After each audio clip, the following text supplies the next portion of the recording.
बिस्मिल्लाहिर्रहमानिर्रहीम नहमदुहु व नुसल्ली अला रसूलिहिल करीम अम्मा बाद। په خوب کې د چرګي لیدو تعبیر څه دی؟ په دې حواله سره ملګری ته پوښتنه کړو نو کچري تاسو دا غواړئ چې د دې تعبیر تاسو ته معلوم شي چې یو کس په خوب کې چرګ ویني یا د چرګي اگې ویني یا د چرګي بچي ویني نو د دې تعبیر وسو جوړيږي. ظاهر خبره مختلف صورتونه دي، مختلف حالتونه دي، مختلف تعبیرات جوړيږي. په خوب کې چرګ لیدو دا حسین او جمیل خزي طرف ته اشاره کوي چې دا دې کس بچی کوم نکاح کیږي هغه به یو خیستا او حسین او جمیل زنانه سره د دې کس نکاح کیږي. د دین علاوه په خوب کې یو کس داسي چې هغه چرګ واخلي یا ورله سکور کی گیفت ورته کی نو دا د دې علامت ته چې د تبا ډیر زیات مال او دولت ملاويږي.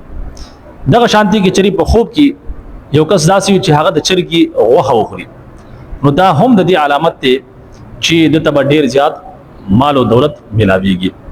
دغه شانتي کې چری د ډیر زیات چرګي ویني په خوب کې نو دا د سرداری ملاويدو د حکومت ملاويدو علامت ته د مشرۍ ملاويدو علامت ته چې دا کس په مشر جوړيږي، سردار به جوړيږي او حکمران به جوړيږي. دغه شانتي کې چری کس په خوب کې ویني چې د چرګي اگې ویني نو دا د دې علامت ته چې د دې کس لور بکیږي. دغه شانتي کې چری د په خوب کې د چرګي بچي ویني نو د دې علامت دغه ده د حسین او جمیل زنانه ملاويدو علامت ته، یعنی د رشتہ به داسې زنانه سره کیږي چې هغه به ډېر حسین او جمیل وي یا د دین علاوه مال او دولت ملاويدو علامت ته کچري د چرګي بچي ویني.